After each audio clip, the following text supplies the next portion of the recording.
It's the fear of the rate hikes and this inflation fight that caused gold to go down. But what investors really never understood was that the Fed was not going to be able to succeed in returning inflation to 2%. I mean, it's possible that they could lower the rate a bit, but not even for that long a period of time. Eventually, the rates would go even higher. But that we're not going to get back to the days of 2% inflation or lower than 2% inflation.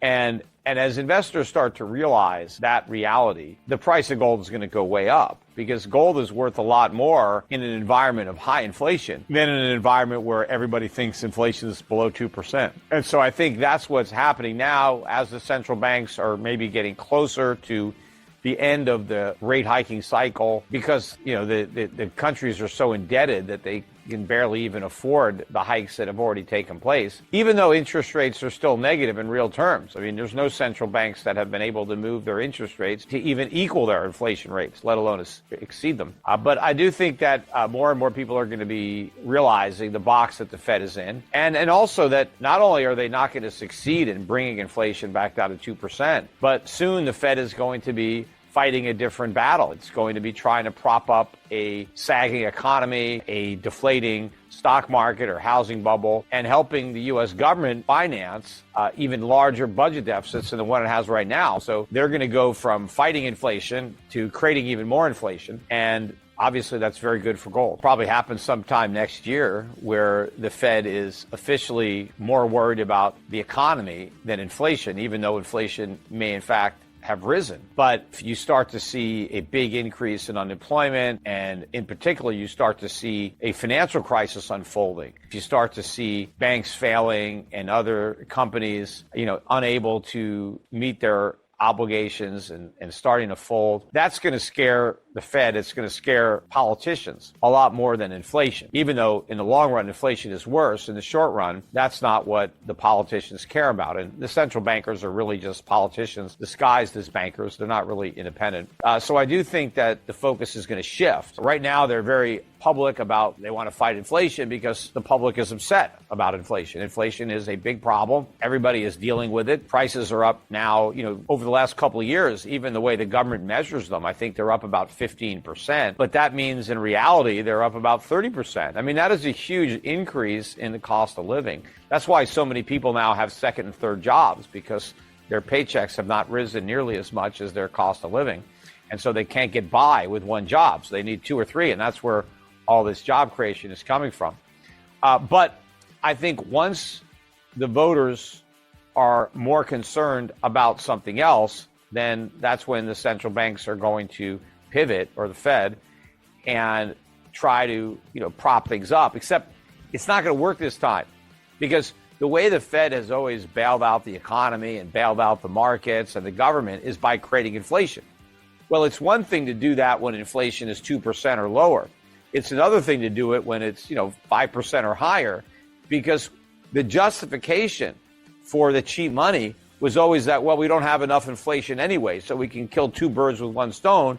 We can get closer to our inflation target, and then we can also provide the stimulus. But what if you're double or triple your inflation target, and then you're going to throw gasoline on the fire in order to stimulate the economy? It's not going to work because you're going to have a dollar crash.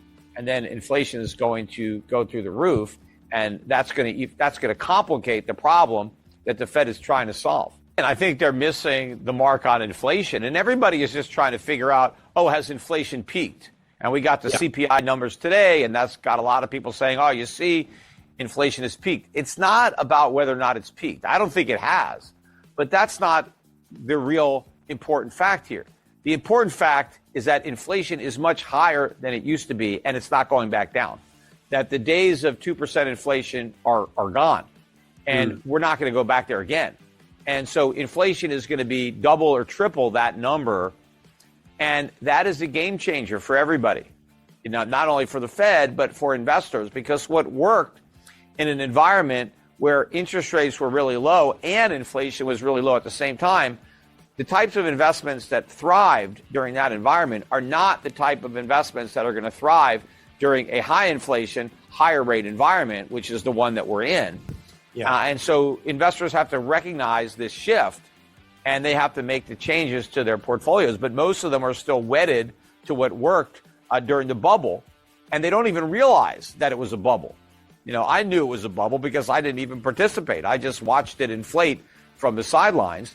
But now all the assets that I've been buying for the last decade, those are the ones that are performing. In fact, if you look at our two main strategies year to date, our counts are positive on the year, and they're all in stocks. We're long stocks. We're not short, and they're foreign stocks. And even though you have about a 10% rise in the dollar, our portfolios are positive on the year in dollars.